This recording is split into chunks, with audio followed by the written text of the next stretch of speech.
UK Budget Day 2025.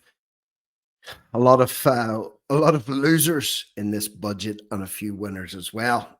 Let me just get straight to the point. If you're a worker, if you're a saver, if you're someone who's struggling to make ends meet, bad news for you. If you're someone with loads of kids and in receipt of multiple welfare benefits, it's good news for you, because the people that are working and trying to make ends meet are going to be taxed more to pay for example, the removal of the two-child cap. So Rachel Reeves here in the Commons, a day that has been plagued with controversy already. The budget was leaked in advance, whether that was a stunt or it was done intentionally or who knows what. Either way, it was leaked in advance by the OBR. That made the news before she took to the podium. And then when she got there, she delivered point after point that attracted nothing but criticism and vitriol from Kemi Badenoch at the other side of the House, leading the Tories. So let's get into what Reeves said, and then I'm going to give you a brief overview of what she has put forth, and probably tomorrow I'll break it down in a little bit further detail. But for now, this is what has been said, this is what has been tabled, and this is how it's going to affect you. To break the cycle of austerity, we need a fair and a sustainable tax system, one that generates revenues to fund the public services that we all use and supports investment to grow our economy. That does mean that today I am asking everyone to make a contribution. I'm asking everyone to make a contribution to make the economy work, she says, as if most people aren't making above and beyond contributions as it is. Everyone's going to make a contribution? Everyone is going to make a contribution? Or just the mugs that are out there getting fleeced already by the taxman as it is, or the taxwoman in this case? So everyone's expected to make a contribution. That means you, listener, if you're in the UK. The previous Conservative government froze personal tax thresholds from 2021 to 2028. And today I will maintain all income tax and equivalent national insurance thresholds at their current level for a further 3 years from 2028. So that sounds like a positive. I'm going to freeze national insurance and personal tax thresholds right up until 2031 from 2028 forward. That sounds good. But in reality, as I'm going to demonstrate to you in a minute or two, it's a stealth tax. It's a stealth tax. It looks like it's something that's good, but in reality, it's something that's very, very bad. So let's hear what you had to say about scrapping the child benefit caps and also the reaction from the opposition. Down on tax avoidance. Because I am reforming gambling taxation, I can announce today, fully costed and fully funded, the removal of the two-child limit in full from April. They're cheering. You know why they're cheering? Because it's never going to affect them. They don't have to worry about this. So basically, if you've got less than 2 kids, you're not going to get any benefit from this. If you've got more than 2 kids, and many families these days in the UK, many families these days have 3, 4, 5, 6, 7, 8 or more kids, an absolute brood of them. But they're not working to pay for them, of course. That's being paid for by the money that the people with 2 or less kids are earning, and it's being redirected back into their pockets in the shape and form of extra benefits running to the tune of billions a year. And these gimps are cheering and leering and shouting and getting on in the back benches. They're never going to have to see this. Listener, you are. You are.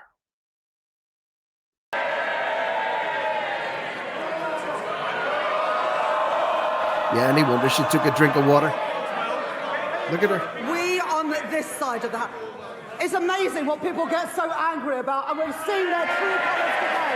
The thing they get angry about is lifting children out of poverty. Lifting children out of poverty. Who the hell has she ever lifted into poverty? Or whose head is her foot on to push them further down into poverty. Listen to what Kemi Badenoch has to say as the leader of the Tories. Today, she has announced a new tax rate of £26 billion. They're all cheering. Household income is down. Spending policies in this budget increase borrowing in every year.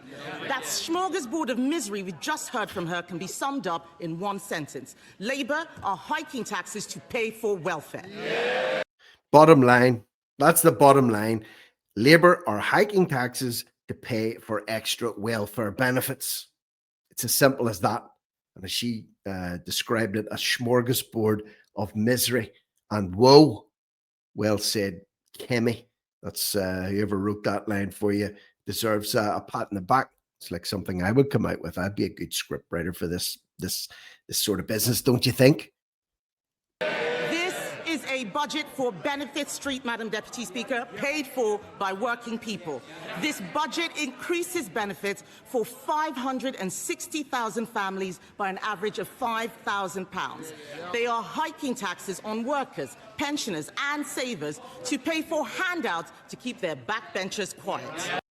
Bottom line, that's the bottom line. If you're a worker, a saver, a pensioner, you're going to be paying more tax to fund people that are on welfare. And by the way, I'm not against anyone being on welfare at all. No way, shape or form. You can fall in hard times. You can struggle to make ends meet. Life can deal you a bad hand and you might need help to get from A to B. We're talking about serial spongers here, or people that can't or won't get off this train, this gravy train. And like I said, some people are on that, not because of choice, because of personal circumstances. And people need it. You could be on it, so could I, very easily for a very, very long time. But we all know there's people out there milking it. And it's the people that are working and paying their taxes that are having to pay for it year after year after year. Now, in summary, let's hear what Kemi says as she calls for Reeves to resign. Get the hell out of Dodge. Save the taxpayers some money that she's arguably the worst chancellor in history. Is she being too harsh? Let me know what you think in the comments section below. About misogyny and mansplaining. So, Madam Deputy Speaker, let me explain to the Chancellor, woman to woman. People out there aren't complaining because she's female. They're complaining because she is utterly incompetent. Indeed. And of course, Reeves plays the misogyny card.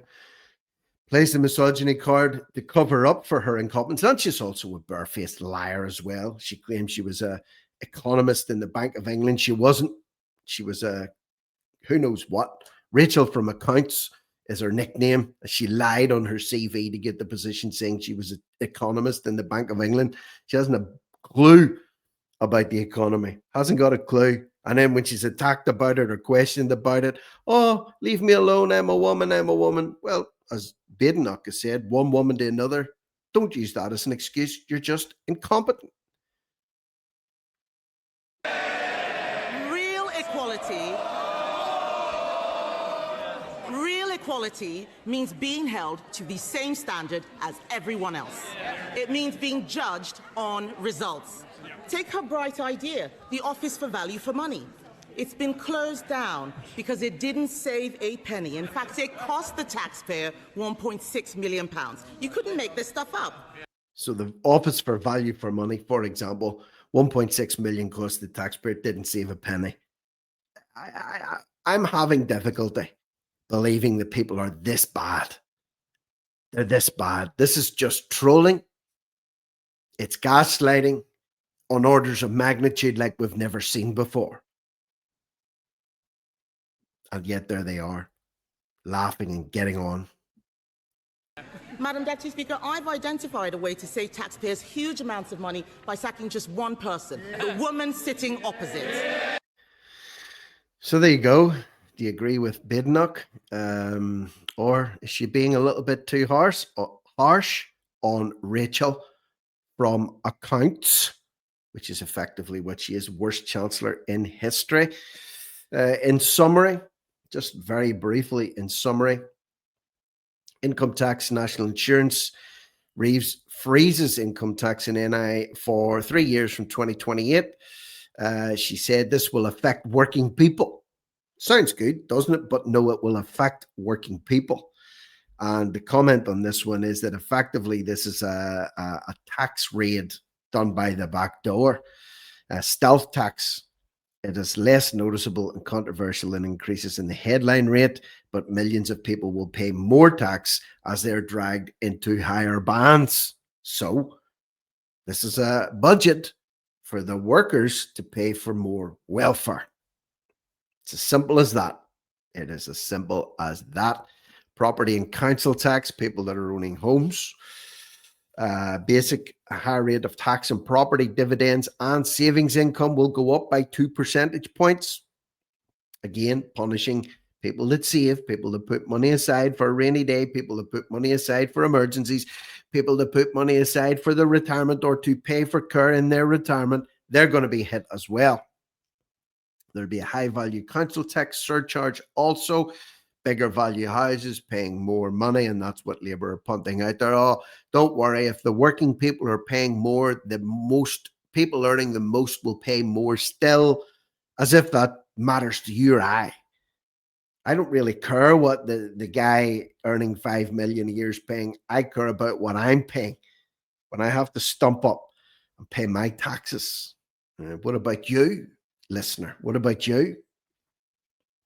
National minimum wage is going up by a pittance from £10 to £10.85. Living wage goes up by 50p from £12.21 to £12.71.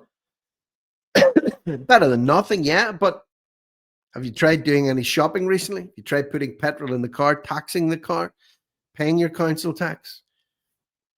Eating, heating, you need a hell of a lot more than 50p extra or 70p an hour more to cover that extra hikes.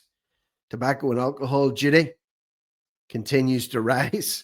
Of course it does. Absolute cash cow for the government. They're even taxing milkshakes. Yes, milkshakes. The sugar tax is now being extended to milkshakes. So if you want to treat yourself to a little pre-packaged milkshake, you're going to be taxed on it as well. You're going to be taxed on it. Lastly, EVs, and this is a big one because people bought into this EV cult.